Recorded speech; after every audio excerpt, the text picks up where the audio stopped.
That's a good point. What if I'm dreaming? Welcome to MsMojo, and today we're counting down our picks for the top 10 Big Bang Theory jokes that will never get old. Penny! Penny! Penny! What's the gist, physicist? For this list, we'll be looking at the funniest jokes from the show that we've all laughed at many times before and that we're sure to keep lolling over in the future. Which of these hilarious gags gets you every time? Let us know in the comments.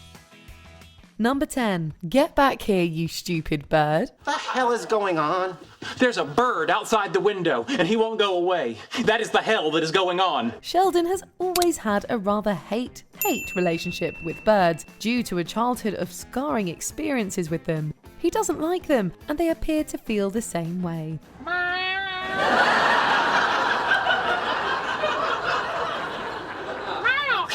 That is until Lovey-Dovey flies into his apartment and his heart. 1, 2, 3. Go! Shoot! Instant earthquake! Burn the apartment! Burn the apartment! Although initially scared, Sheldon falls head over feathers for the bird and even starts planning their future together. Watching him go from frightened to enamored is entertaining enough on its own. It's remarkable. All that time spent in fear. For what? He's magnificent. But when Lovey-Dovey flies out the open window, Sheldon hilariously yells after it. Get back here, you stupid bird, so I can love you! We feel bad, but it's hard not to crack up watching the moment of desperation unfold. Well, you know what they say, it's better to have loved and lost than never to have loved at all. Number 9. The spanking. Spankings aren't generally a laughing matter, but some movies and shows can make anything funny. Are you prepared to receive your punishment? And the Big Bang Theory spanking storyline also made us keel over with laughter, partly because it seemingly came out of left field. Given how opposed to physical touching Sheldon typically is, the idea of him spanking someone would never have crossed our minds. I want to put on some music. Why? I don't want to disturb the people next door while you discipline me. So imagine our stupor when he brings it up as a way of punishing Amy for lying to him about still being sick. The shock of it, plus her awesome reaction, never gets old. Get over my knee. Let's begin.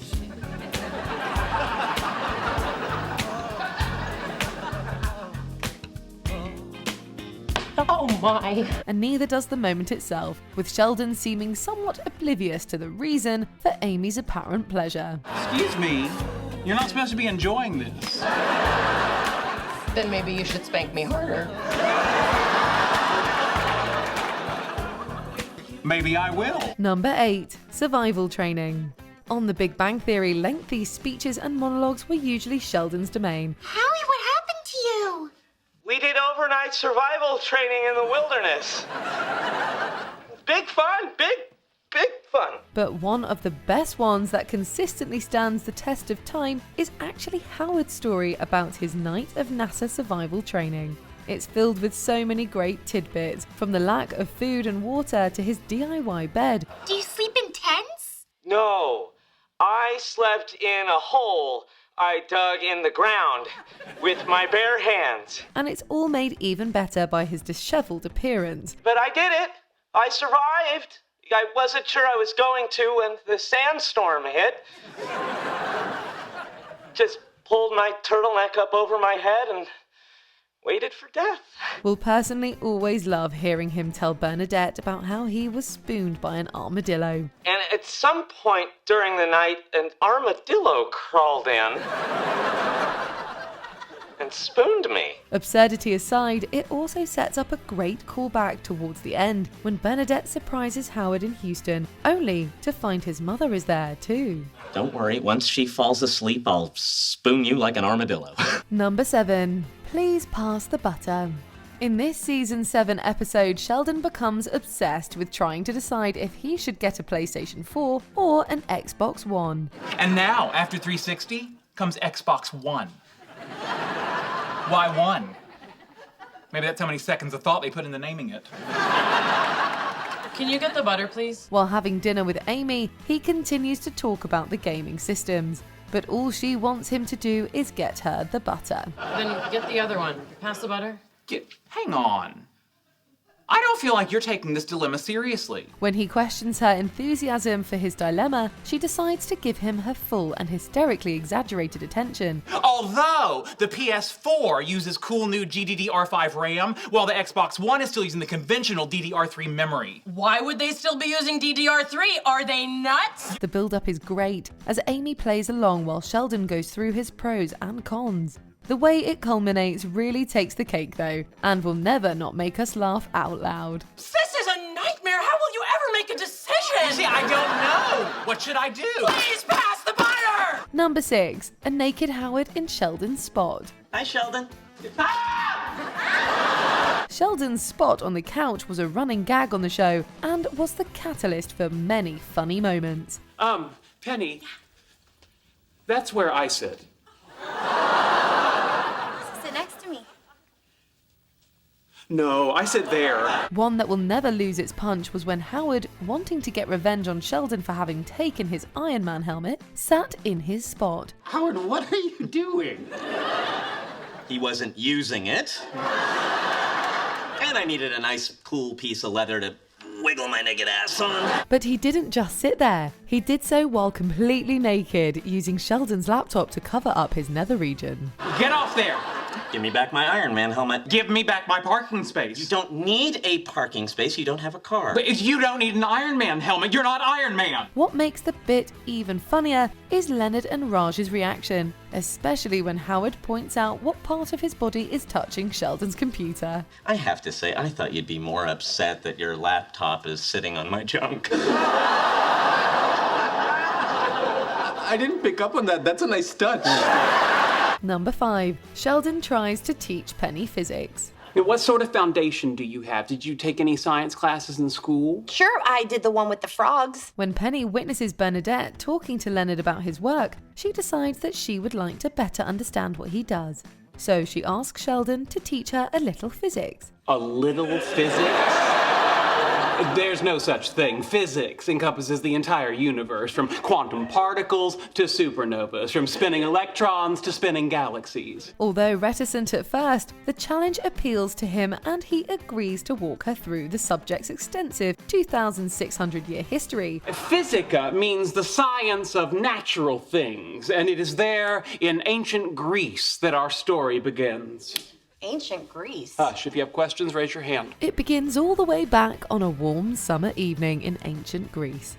And he keeps returning to that same warm summer evening over and over again. As I was saying, it's a warm summer evening in ancient Greece.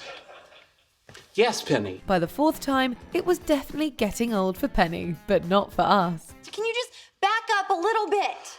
All right. It's a warm summer evening in ancient Greece. Not that far back! Number 4. Raj slows down the earth.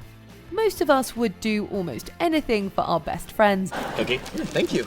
But would we slow down the rotation of the earth? Well, Raj Kutrapali certainly would. In the adhesive duct deficiency, Leonard, Howard and Raj are in the desert, waiting to witness a meteor shower. However, when they accidentally get high on laced cookies, the evening takes a different, much funnier turn. Stars are pretty, aren't they? Up above the world, so high, like little diamonds in the sky. And for Leonard, we mean that literally, as the earth starts to spin quicker than he can handle. He asks Raj to slow it down for him, and the latter doesn't hesitate to do so. I can feel the earth moving. It's moving too fast. Raj, slow it down.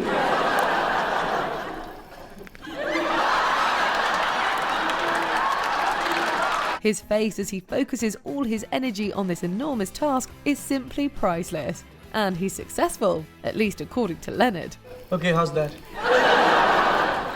Better, thanks. Number 3. Drunk Sheldon. I can't do this. I'm going to faint. Right here, drink this. It'll relax you. Alcohol? I don't drink alcohol. Fine, faint. This season 3 episode is called The Pants Alternative. And what is the alternative to wearing pants?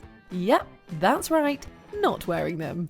That's exactly what Sheldon ends up doing during his Chancellor's Award acceptance speech. Ladies and gentlemen, our guest of honor, Dr. Sheldon Cooper. Thanks, Shorty. I'll take it from here. Due to his fear of public speaking, he decides to try drinking alcohol to calm his nerves. There's antimony, arsenic, aluminum, selenium, and hydrogen, and oxygen, and nitrogen, and rhenium. And oh boy, does it ever work.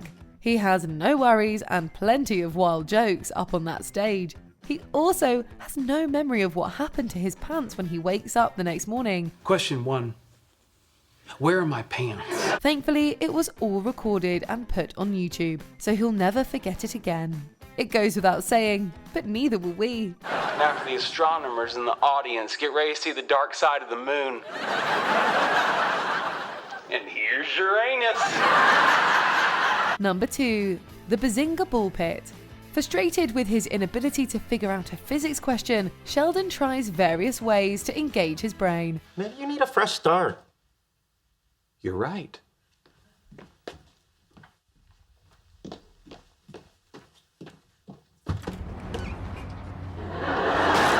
But his attempts to look at the problem differently lead to a pretty comical outcome. Indeed, Leonard is called to come pick up his sleep-deprived roommate in the middle of the night. Hey, Shelly. What you doing? Size ratio was all wrong. Couldn't visualize it. Needed bigger carbon atoms. Sure. But when he gets there, Sheldon refuses to leave the children's ball pit. The subsequent chase is an iconic Big Bang moment. If you don't come out of there, I'm gonna have to drag you out. You can try, but you'll never catch me. Sheldon popping up repeatedly saying Bazinga. and diving back down into the balls always makes us laugh so hard we cry. Bazinga. Bazinga. Bazinga. Before we unveil our top pick, here are a few honourable mentions. Time travel. Watching them look around for their future selves always cracks us up. If either of us ever invents time travel, we agree our first stop will be this meeting today in precisely 5 seconds. Okay.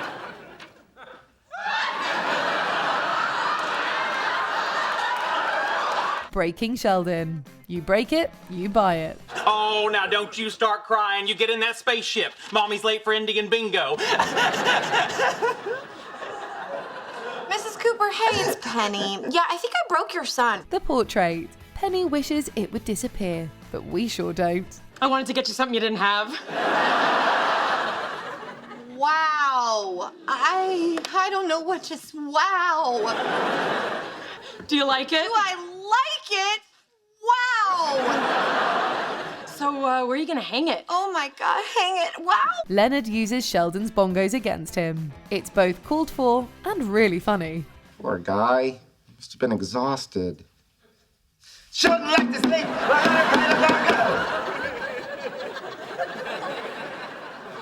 It was kind of uncalled for. No, it was called for. Emily or Cinnamon? Who could possibly keep a straight face for this one? Who is he talking to, Emily or Cinnamon? I want you to know the bed feels so lonely when you're not in it. Before we continue, be sure to subscribe to our channel and ring the bell to get notified about our latest videos. You have the option to be notified for occasional videos or all of them. If you're on your phone, make sure you go into your settings and switch on notifications. Number 1, the gift baskets.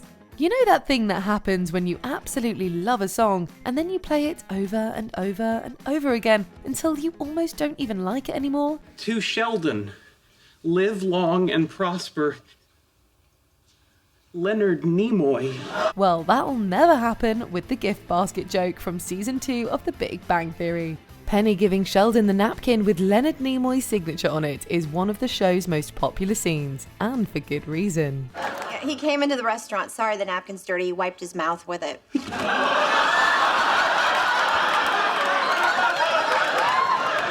I possess the DNA of Leonard Nimoy. But Sheldon going back to his room and re-emerging, arms overflowing with gift baskets, is beyond perfect. Sheldon,